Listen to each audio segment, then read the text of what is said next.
But first we have to think about what we actually need. We need some kind of screwdriver-like object. So what we're going to do is we're going to add a circle. We're going to set the vertices to 8, and then we move it up. Then we go to edit mode, we press 1 for vertex select mode, and we choose these points. Then we press S to scale it, and I'm moving all the points inward so we can get this shape. And now we press A, E, Z to extrude the whole thing on the Z axis downwards, and now we have this selection below. Then we press F to fill up the bottom of this object, and then we select one of the top edges again, we press Q for edge loops, and then we press F to fill the top end as well. And now we have kind of a screwdriver that we can use to create a hole in here, so to speak. Of course, we have to set the correct size, and for this we need to go to the top view just to see how it looks here. It's still a bit big at the moment, however I also think that our circle in the middle is generally too small. In order to create more space for this, I will now go back to our main cup. We press Q, we go for edge loops, we press S, and we scale it all up a bit. Then we have our object here, which we can now make a little larger here as a whole. And we're moving our straw screwdriver down into the cup. Now the way we want to approach this is we want to stick this screwdriver form all the way down here in such a way that when we press the subtract button, this geometry will create a hole based on this geometry. And we really got to be sure that it goes all the way through, that it's not somewhere stuck halfway or that it only takes like a tiny bit or whatever. Okay, enough about the theory, let's go to the practice. What we need is the Boolean modifier, and you can find that on the right here under the generate tab, and the default already says difference, which is exactly the mode we need. Now we can actually just click on it with the eyedropper tool and then select the object, which could actually be called a screwdriver or something, whatever name you think works.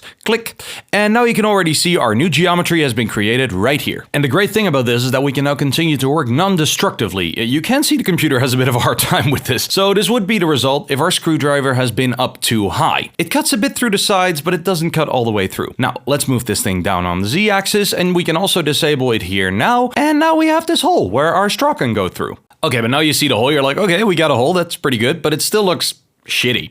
Well, if you've been listening, you can now figure things out for yourself a little bit, and you know that we can edit this with proportional editing as well. So first of all, we're going to apply the Boolean modifier exactly as it is now, and what we're going to do is we're going to press Command A over the modifier again. Bam! Now it is applied, and it's perfect. It's just the way we want it. We can now also delete our funny screwdriver shape here again, and also save the project from time to time, because that helps a lot as well. And as I said before, we now want to make sure that these points are actually pointing downwards. So we select the 4 points in the middle here. We want to check that we have proportional editing still activated, and we press G, Z, and we want to be sure that we are in the right mode. Now, the mode we need for this is sharp. We still have to lead all this downwards, so to speak. So what we can do now is pull the whole thing down on a smaller scale with the sharp mode. And then we can basically press G, Z again, increase the radius a bit, and you can see that the tips are being pulled down, but everything is being pulled down along with it. Now, everything doesn't look too bad at all, but it's far too symmetrical when viewed from above. Like, this is not realistic. We don't want a mathematically perfect cup. And the way we can fix this is by turning the radius up and down.